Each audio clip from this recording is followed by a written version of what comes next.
Hello বন্ধুরা, সবাই কেমন আছেন? আশা করি ভালো আছেন। আপনাদের দোয়া আমিও ভালো আছি। আজকে আমি সজনে কেনার জন্য বের হয়েছি। সজনেগুলো দেখেন অনেক সুন্দর, টাটকা সবুজ। আমরা দামাদামি করতেছিলাম, দামও অনেক কম। 1 কেজি সজনে মাত্র 60 টাকা আমরা কিনেছি। সজনেগুলো অনেক খেতে সুস্বাদু।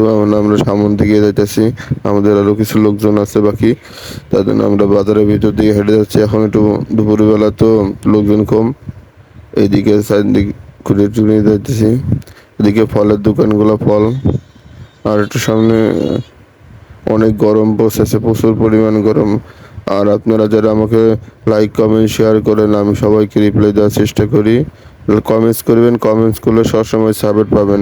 আর ভালো ভালো স্টিকার কমেন্টস করবেন, আমি আপনাদের প্রতিটা কমেন্টসে রিপ্লাই দেব। সুন্দর আইডি দেখেন আমাদের সিএনবি বাজার। সিএনবি বাজার থেকে আমরা এখন আসছি। সিএনবি বাজারে এই দেখেন তরমুজ। তরমুজ এখনো অবশ্য 40 টাকা কেজি করে বেচতেছে। তরমুজ কিনে পোষাইবো না, তো আপনারা দেখে নিয়ে কিনতে পারেন তরমুজের। আর আপনারা যারা আমাকে পছন্দ করেন তারা অবশ্যই লাইক কমেন্ট শেয়ার করবেন। ধন্যবাদ সবাইকে আমার ভিডিও দেখার জন্য। আর এইভাবে সাপোর্ট করে যাবেন সব সময়।